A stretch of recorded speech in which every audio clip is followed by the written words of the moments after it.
Hey Grandpa, why do you always have food simmering on your stove? That's for guests when they drop in. Yeah, but how do you know someone's going to drop in? Traditional people often keep food out for guests. It's just something we always did. What if a person ain't hungry? You should take food when offered. It doesn't have to be a lot, just a little bit. Can I try a little bit of your stew? Sure, Nui. Blab! What is that, Chicago's in there? I hate onions. Cho Nui, we always eat what we were given.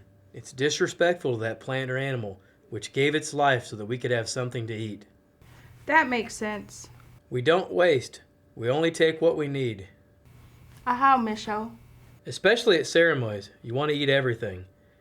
You don't have to take a large portion, just a little bit from each dish. It ain't a buffet. It's a solemn ceremony.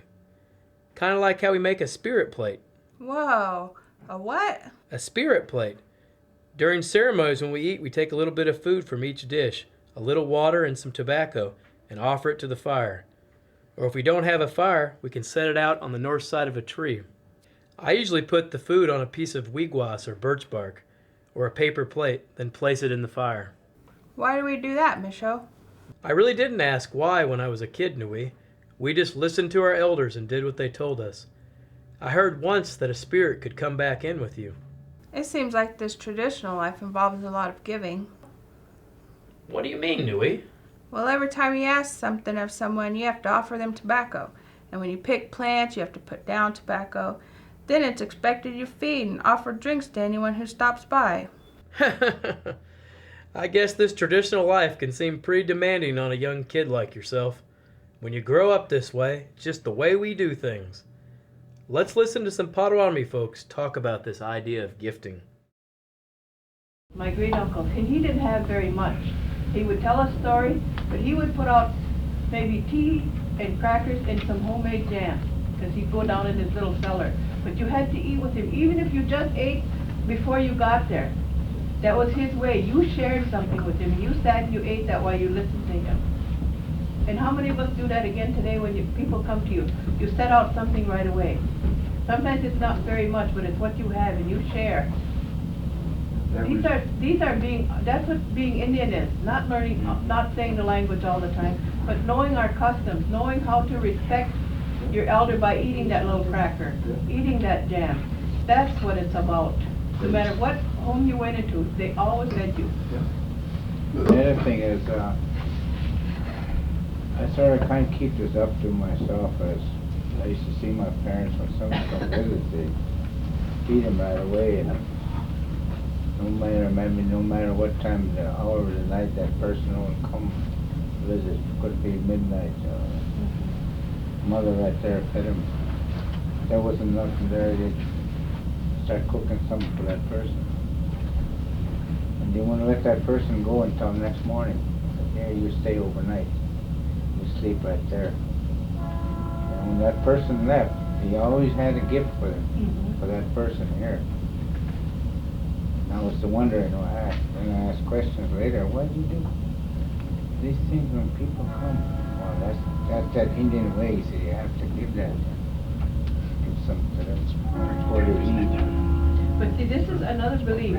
When you give something, you're giving it to an elder that is passed on, so that they get something in that other world. When you accept a gift from us, you're taking it on behalf of another person, so that person is giving it. You may give a hat. So my grandpa got the hat in that other world. We don't know what that other world is like. We're people here on this earth.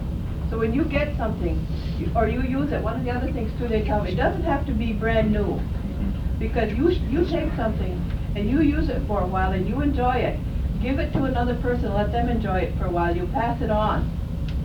It's not something where you're brand new that you're going to get right away. It means more to someone if you've enjoyed it for a while. That's what makes you selfish. How many times have you got something and you hid it on your grandkids so it doesn't get broke? Then it gets broke anyway or it gets lost. That's because you're getting selfish. You're keeping material things. I got some Pendleton blankets and I was getting selfish. Something happened to it. I start passing them on, because I used them for a while. Now I have more than enough to share. And we were talking about the other day, I remember when the snow, and it used to be so cold compared to what it is today, we had wood heat. My grandmother every year would make one quilt for our beds out of old or old coats. We were never cold, but yet we had one thick blanket on our, then if we got too cold, then you put another old blanket on your, or another old coat on your bed.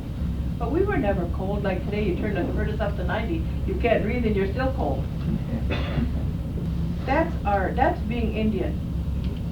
When you share, you eat little soup or you visit, and that's part of every day.